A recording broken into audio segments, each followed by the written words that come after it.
Nahmaduhu wa nusalli wa nusallimu ala rasulihil karim, amma ba'd. Hadirin dimuliakan Allah Ta'ala, kita di dunia ini Allah Subhanahu wa Ta'ala yang mendatangkan, bukan mau kita, bukan maunya manusia, maunya yang menciptakan manusia. Dan kita di dunia ini tidak lama, cuman sebentar saja. Betul kan? 100 tahun yang akan datang, insya Allah tidak ada seorang pun di antara kita yang masih ada di dunia ini. Semua sudah berangkat semua, insya Allah. 100 tahun yang lalu juga kita ini belum ada di dunia ini. 100 tahun yang akan datang sudah habis, nggak ada yang tinggal di dunia ini. Berarti cepat sekali kita ini di dunia ini, nggak lama. Kenapa tidak lama? Karena memang Allah Subhanahu wa Ta'ala menciptakan manusia bukanlah untuk dunia ini. Allah Subhanahu wa Ta'ala menciptakan manusia adalah untuk kehidupan akhirat yang selama-lamanya. Maka orang baik tidak bisa lama di dunia ini. Orang yang jahat pun tidak bisa lama di dunia ini. Orang sakit tidak bisa lama di dunia ini. Orang sehat pun juga tidak bisa lama di dunia ini. Rakyat tidak bisa lama di dunia ini. Raja-raja pun tidak bisa lama di dunia ini. Kenapa? Karena memang Allah Subhanahu wa Ta'ala ciptakan manusia bukan untuk dunia ini. Siapa yang merasa akan bisa berlama-lama di dunia ini, bodoh. Nggak ada yang bisa lama di dunia ini, nggak ada. Zaman sebelum ada dokter, zaman setelah ada dokter sama saja. Umurnya manusia itu ya 60 tahun, 70 tahun. Sekarang juga begitu. Bukan setelah ada dokter terus jadi nggak mati-mati, enggak.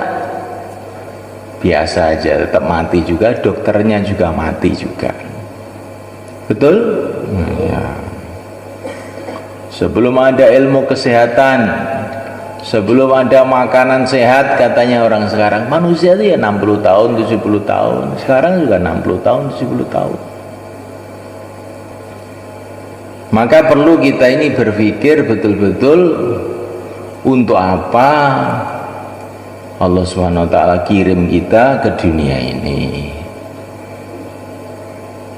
Allah telah menjelaskan melalui para nabi, para rasul yang terakhir yang mulia Nabi Agung Muhammad SAW, bahwa kita dikirim ke dunia ini untuk diuji.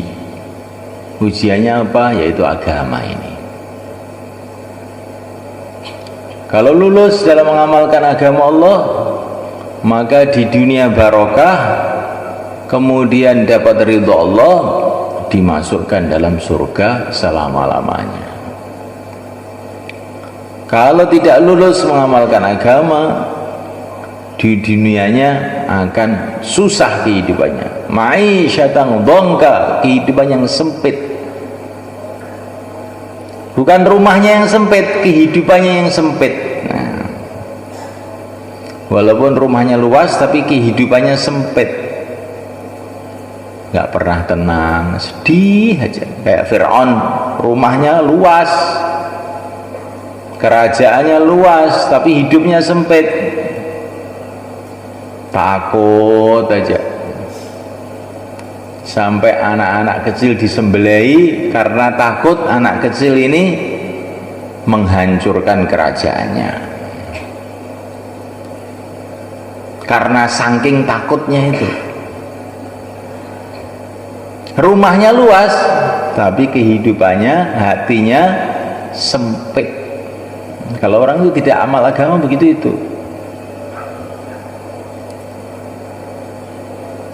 Kalau orang itu amal agama, man amila salihan min dzakarin aw untha wa huwa mu'min falanuhyiyannahu hayatan thayyibah. Kehidupannya baik. Rumahnya mungkin jelek, dari bambu, ini kehidupannya baik.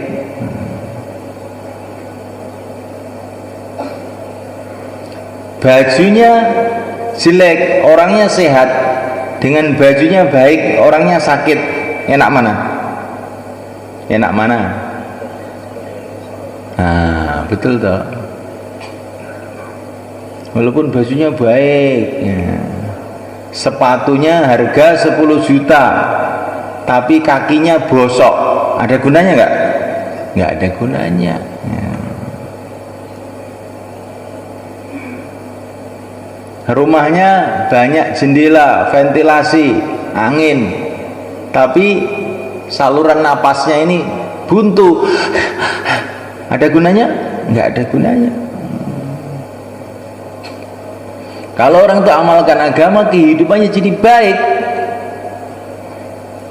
Kehidupan baik seperti kehidupan para nabi, para rasul, para wali-wali Allah, itu kehidupan yang baik. Kehidupan yang siang malam mengingati Allah, kehidupan yang siang malam dipenuhi dengan cinta kepada Allah, taat kepada Allah, kehidupan yang dipenuhi dengan tumakninah, ketenangan hati, ketentraman, sampai dalam api pun bisa tenang. Itulah Nabi Ibrahim alaihissalam. Walaupun di perut ikan pun dirit. Itulah Nabi Allah Yunus alaihissalam, di perut ikan tapi kehidupannya baik. La ilaha illa anta subhanak inni kuntu minadh dhalimin. Biritnya itu di perut ikan ya, Nabi Yunus. Ya, orang itu kalau sudah kehidupannya baik, di perut ikan juga baik, di dalam api juga baik, di zaman Namrud juga tetap baik, di zaman Fir'aun ya tetap berjaya. Itulah kehidupan para nabi, para rasul alaihi wassalatu wassalam. Di dunia, di akhirat masuk dalam surga. Kalau nggak amal agama, di dunia ini serba sumpek, pokoknya nggak enak. Mobilnya 10 dinaiki nggak enak semua. Oh, nggak enak ini, nggak enak. Makanannya ada sate, gulai, rawon, krengsengan, pecel, tapi nggak enak. Tapi kalau Allah jadikan kehidupan baik, makan dengan sambal gitu aja, satu nampan habis. Kehidupan yang tidak baik.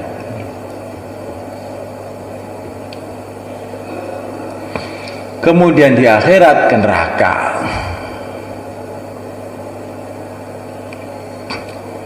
Kalau tidak lulus total, yaitu mati tidak membawa iman, ya ke neraka selamanya.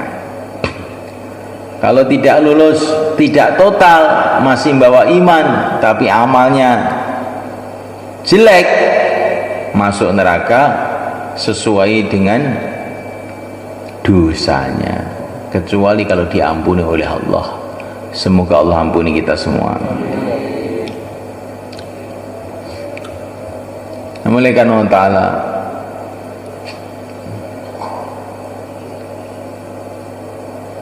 ujian kita di dunia satunya agama ini. Agama itu apa tuh mereka?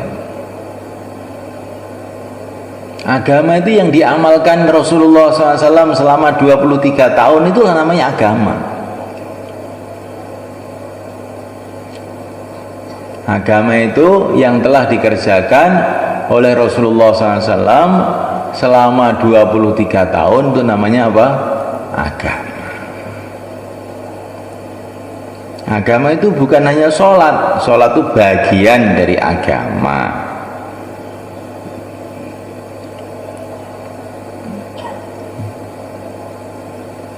Bukan hanya zakat. Zakat itu bagian dari agama. Seluruh yang dikerjakan Nabi selama 23 tahun itulah namanya agama. imannya, sholatnya, zakatnya, puasanya, hajinya, akhlaknya, perjuangannya, dakwahnya, jihadnya, semua itu adalah agama. Lah untuk supaya kita ini bisa mengamalkan agama, bekalnya apa? Maka ini Allah ceritakan Nabi Musa dalam Al-Quran ketika beliau mendapatkan tugas untuk menyebarkan agama, untuk menghidupkan agama di Mesir. Bekalnya apa? Bekalnya bukan uang, bekalnya bukan senjata, bekalnya bukan kekuatan fisik, materi.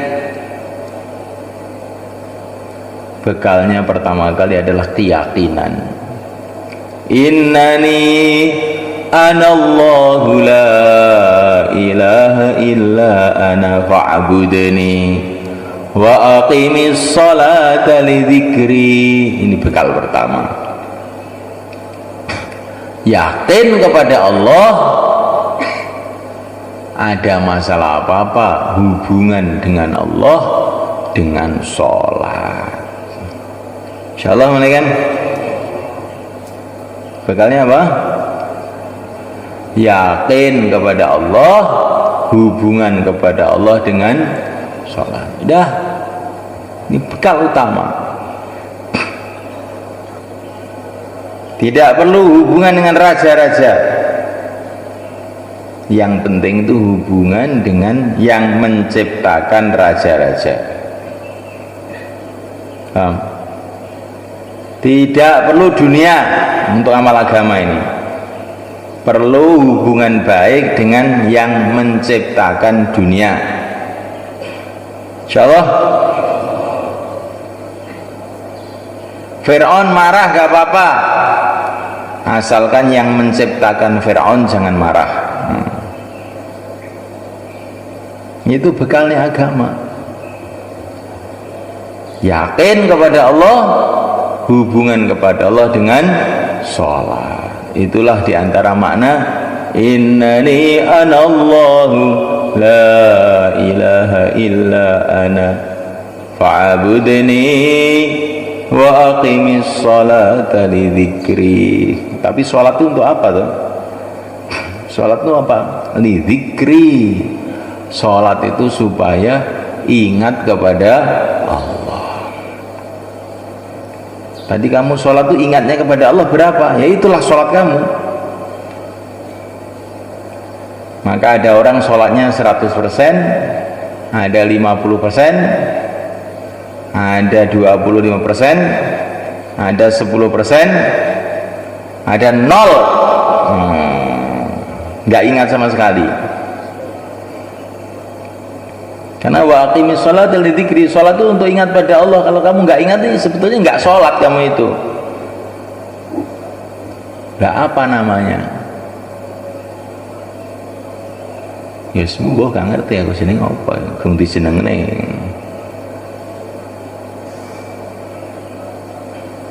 Tandanya sholat kita makbul apa? Tandanya sholat makbul. Tandanya habis sholat itu merasa gembira. Kalau habis sholat ngantuk, tandanya sholatnya apa? Tandanya sholatnya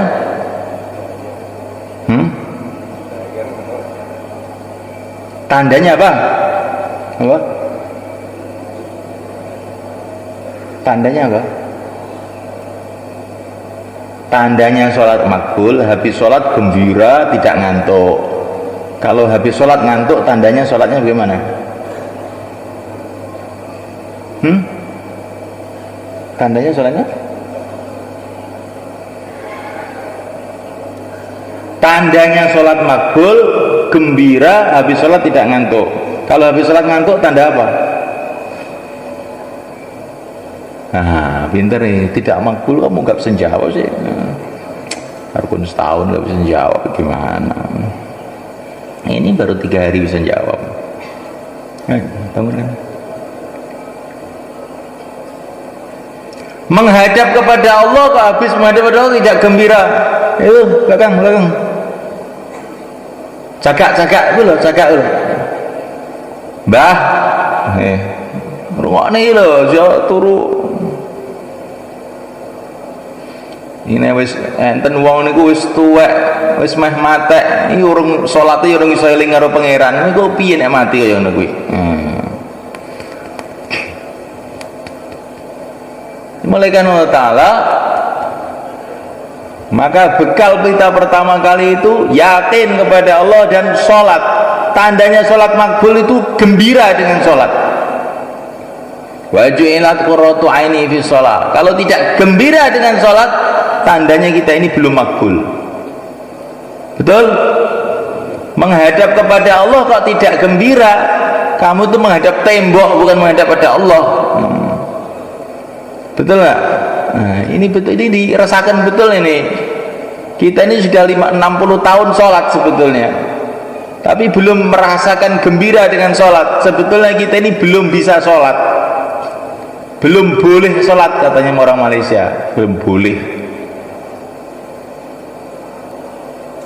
Loh, saya ini hafid Quran, iya hafid Quran ini belum boleh sholat. Nah, nyatanya sholat belum gembira. Kalau sudah boleh sholat, sudah bisa sholat, sholat itu gembira, senang. Kamu gembira gak tadi sholat? Belum bisa sholat, belum bisa. Termasuk saya ini belum bisa. Tapi kalaupun belum bisa, kita usaha, kita belajar. Kalau kita mati dalam belajar, dikumpulkan oleh Allah bersama orang yang bisa, insyaallah. Barang siapa ngapalkan Quran, mati belum hafal Quran, nanti di akhirat dikumpulkan orang yang hafal Quran. Oh nulis ya, tak kira turu. Ya. Terus Nabiullah Musa ngajari kepada kita adab, ngajari adab kepada Allah itu bagaimana. Allah berfirman kepada Nabi Musa, wa ma tilka biyaminika ya Musa. Hai Musa, yang di tangan kananmu itu apa? Ini penting ini banyak orang urusan ini tidak adab. Ini pelajaran adab malah tidak adab. Hei Musa, yang kamu pegang di tangan kananmu itu apa? Qala hiya 'asai atawakka'u 'alaiha wa hushu biha 'ala ghanami wa liya fiha ma'aribu ukhra. Ya Allah, ini tongkatku yang aku gunakan untuk bersandar dalam perjalanan, untuk cari daun-daun buat kambingku, dan macam-macam keperluan. Padahal ini tanyanya itu kan cuma satu toh, jawabnya panjang. Tanyanya itu cuma, yang kamu pegang itu apa? Jawabnya kan mestinya satu, tongkat, cukup toh. Tapi oleh Nabi Musa itu jawabnya panjang. Jawabnya panjang. Ini tongkatku yang aku gunakan untuk bersandaran dalam jalan, untuk cari daun-daun buat kambingku, dan macam-macam keperluan. Ini pelajaran dari Nabi Musa. Kalau kita ini bicara dengan Allah itu kita panjangkan, insyaallah. Kalau doa itu yang panjang itu maksudnya. Saking senengnya Nabi Musa kepada Allah, bicara tuh panjang, nggak ditanya pun ngomong aja ya Nabi Musa. Maka ada satu ulama itu mimpi jumpa Nabi Isa, dan di situ juga ada yang mulia Nabi Agung Muhammad SAW di satu majelis. Di situ ada Nabi Isa. Di situ ada Rasulullah SAW, dan di situ itu ada Imam Ghazali. Maka Rasulullah itu bertanya pada Nabi Isa, "Hei Isa, umatmu ada yang kayak ini? Kayak Ghazali itu ada nggak?" Dilihat oleh Nabi Isa, kelihatannya nggak ada ya Rasul, umat saya kayak begini ini. Maka Nabi Isa itu tanya, siapa nama kamu?" "Muhammad ibnu Muhammad ibnu Muhammad Al-Ghazali At-Tusi." Ditanya kok jawabnya panjang sekali. Muhammad itu aja dok. Ditanya, "Saya itu Muhammad, anaknya Muhammad, cucunya Muhammad. Rumah saya dari Persia, dari Tus." Pokoknya panjang ceritanya itu. Nabi Isa itu negur, "Kamu ini loh ditanya siapa namanya, dijawab satu itu kok jawabnya panjang sekali." Lah saya ini kan tiru Nabi Musa, ditanya satu jawabnya panjang. Maka Nabi Isa itu heran, "Memang nggak ada umat saya kayak kamu itu. Ini umatnya Rasulullah, Nabi akhir zaman, ini nggak ada umat saya kayak kamu. Pintar betul kamu itu." Insyaallah.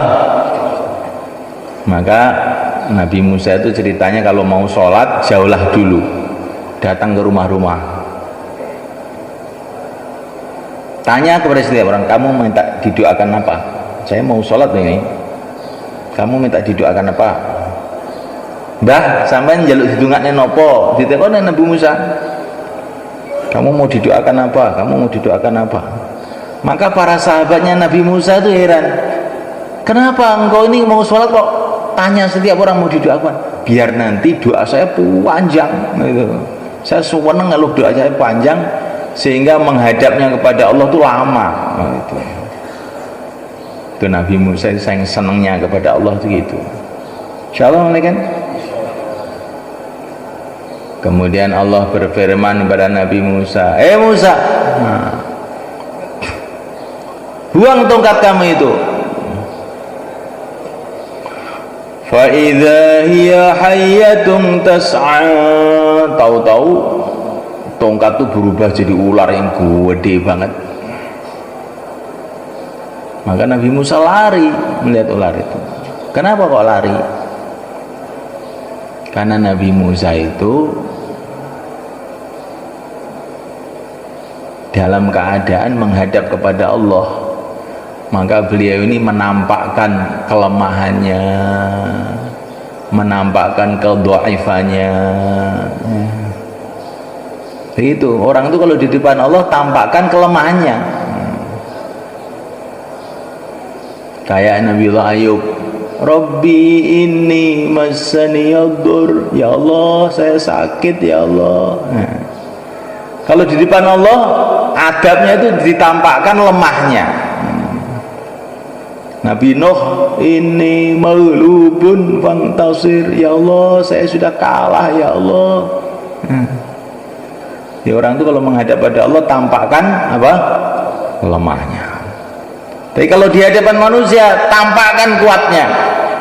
Fir'aun di belakang, depannya lautan, teman-temannya sudah pada ketakutan semua, tapi Nabi Musa nampakkan kuatnya. "Kala inna ma'ya rabbi sayahdin." Gak usah takut, Tuhanku bersamaku.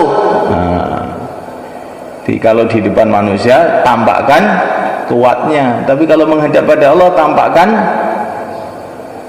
apa? Lemahnya. Maka kita sujud, kepalanya taruh di bawah. Karena di depan Allah, dengan Allah tampakkan lemahnya. Di hadapan manusia tampakkan kuatnya. Nabi Ibrahim lemparkan dalam api, di hadapan Namrud, "Hasbunallah, cukup Allah." Serawat dia.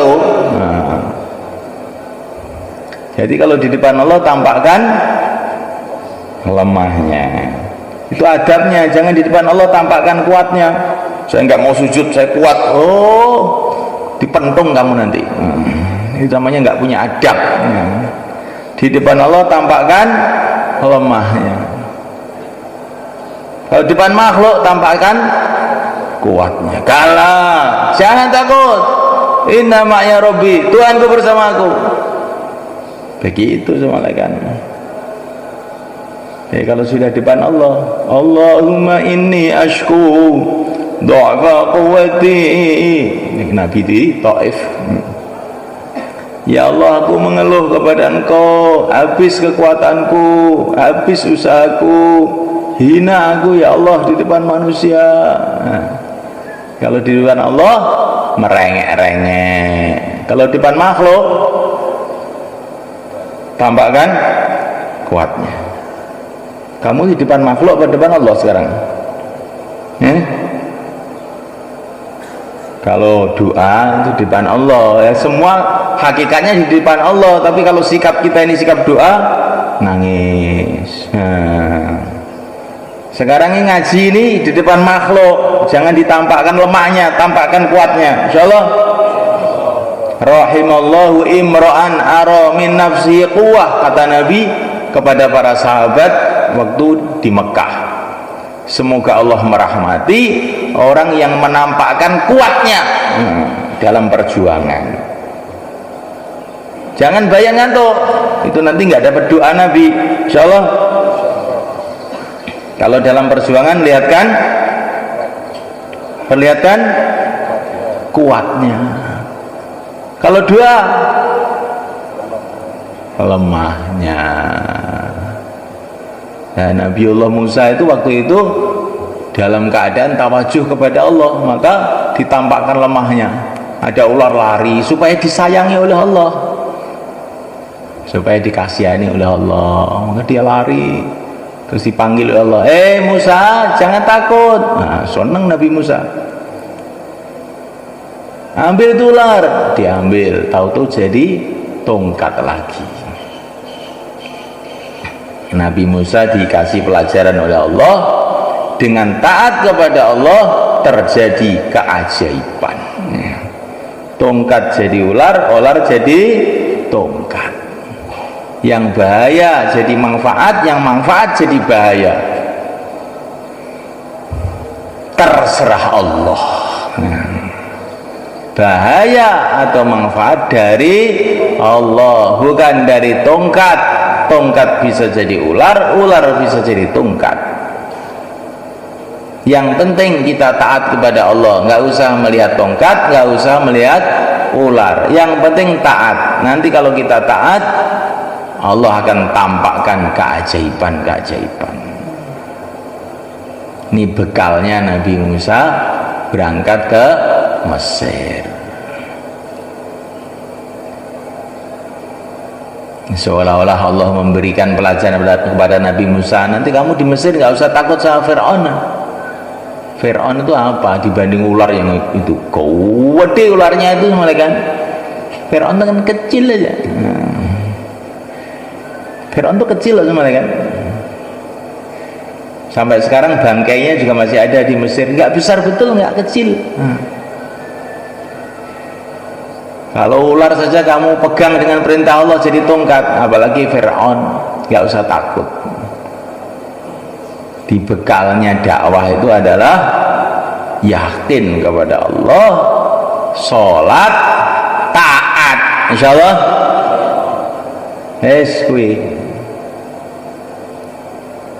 Kemudian setelah itu dikasih bekal ilmu. Wa ana akhtartuka fastami' lima yuha. Musa, aku telah memilih engkau, dengarkan ini apa yang akan diwahyukan kepada engkau. Jadi dalam dakwah ini diperlukan ilmu, tapi bukan ilmu matematika, kimia, fisika, biologi, bukan itu. Ilmu yang sumbernya wahyu, ilmu yang dari Rasulullah Sallallahu Alaihi Wasallam. Itu makanya perlu taklim kita ini, hari-hari taklim, insyaallah. Ini bekalnya dakwah. Nanti kalau sudah selesai baru pegang. Ini sekarang disaku. Waktu dengar bayan, waktu wirid, jangan dicampur, nggak boleh. Insyaallah itu sama kamu campur antara sholat dengan zakat, boleh nggak? Sambil sholat sambil bagi uang, boleh? Nggak boleh ya. Zakat itu kan baik Pak, sholat juga baik. Kalau dicampur bagaimana? Ya kalau nasi campur bagus, tapi kalau sholat campuran nggak boleh. Sholat dicampur wudu, dicampur kencing, campur, ini namanya bukan sholat. Bayan, jangan dicampur-campur. Pegang tasbih pun nggak boleh, itu bayan. Nggak bagus itu, insyaallah ya. Kalau ngantuk boleh? Boleh nggak? Nggak boleh juga katanya. Terus Nabi Musa dikasih bekal kelembutan. Faqula lahu qawlan layyina la'allahu yatadhakkaru aw yakhsha. Dalam dakwah kamu harus lembut, nggak boleh kasar, insyaallah. Lah Pak Kiai kok bayan kok kasar, orang ngantuk dimarahi. Ini bukan kasar, ini lembut ini. Kalau kasar itu orang ngantuk ditendang, itu kasar namanya. Kalau ini lembut, insyaallah. Terus dibekali zikir. Wala taniya bi dzikri, jangan kamu berhenti zikir. Zikir terus menerus, siang dan malam sampai mati. Zikir itu tidak boleh berhenti. Wala taniya fi dzikri. Zikir pagi petang, zikir habis sholat, itu adalah latihan pertamanya. Yang dikehendaki terus menerus zikir. Alladzina yadhkuruna Allaha qiyaman wa qu'udan wa 'ala junubihim. Berdiri, duduk, berbaring, senantiasa ingat kepada Allah. Sampai jual beli pun ingat pada Allah. Rijalun la tulhihim tijaratun wala bai'un an dzikrillah. Jual beli dengan ingat kepada Allah. Terus dibekali sifat ikhlas. Wastana'tuka li nafsi. Hei Musa, kamu itu untuk saya loh Musa. Kamu itu hamba saya, untuk saya, bukan untuk yang lain. Nah, kita juga begitu. Ya Allah, aku adalah hambamu, aku hanya untuk engkau. Inna sholati wa nusuki wa mahyaya wa mamati lillahi rabbil alamin. Hidupku, matiku, sholatku, semua untuk Allah, insyaallah, bukan untuk yang lain. Setelah dikasih bekal ini terus suruh berangkat. Akhirnya sukses. Walaupun menghadapi Fir'aun, Qarun, Haman, Bani Israel, sudah lancar semua. Itulah yang namanya 6 sifat. Betul kan? Kalau orang itu punya sifat, maka dia bisa amal agama, bisa memperjuangkan agama. Bukan kalau pandai bicara, tidak. Saya itu punya teman di Bandung sana, namanya Pak Undang. Dia ini nggak bisa bahasa Inggris, nggak bisa bahasa Arab, tapi dia ini pengusaha besar, bisa jual beli dengan orang Inggris, bisa jual beli dengan orang Arab, ekspor impor kurma ke Jeddah. Bahasa Arab lo nggak bisa, potol-potol. Kirim baju ke Inggris, orang Bandung kirim baju ke Inggris. Kamu nggak bisa bahasa Inggris loh. Saya heran saya itu. Ternyata dia dagang bukan dengan bicara, dagangnya dengan sifat pedagang. Karena dia punya sifat pedagang yang baik, walaupun nggak bisa ngomong, bisa itu dagang di mana-mana. Begitu juga walaupun nggak bisa ngomong banyak, kalau punya sifat-sifat yang diajarkan oleh Allah pada Nabi Musa tadi itu nanti bisa mengamalkan agama, bisa memperjuangkan agama. Insya Allah malaikat. Lah untuk supaya kita punya sifat-sifat yang baik ini bagaimana? Kita belajar sifat. Caranya bagaimana? Sekarang juga keluar 4 bulan untuk belajar sifat. Insya Allah. Nanti kalau sudah punya sifat, bukan kalau sudah pandai ngomong, kalau sudah punya sifat, nanti ngadepi Fir'aun, Qarun, Aman, Bani Israel bisa aja. Tapi kalau belum punya sifat, ngadepi istrinya pun susah, ngadepi anaknya pun bingung, apalagi ngadepi masyarakat tambah susah lagi. Tapi kalau sudah punya sifat nanti para nabi itu di mana saja senantiasa sukses. Ngadepi Namrud, ngadepi Qarun, ngadepi Aman, ngadepi Bani Israel, ngadepi Persia, ngadepi Romawi, ngadepi siapa aja lah. Karena orang itu kalau punya sifat ditolong oleh Allah. Kalau sudah ditolong oleh Allah, ngadepi apa aja beres. Insyaallah. Maka yang hari ini mau keluar 4 bulan, 40 hari, silakan berdiri ke belakang. Termasuk yang tambah masa, sisa masa, monggo. Yang mau keluar silakan.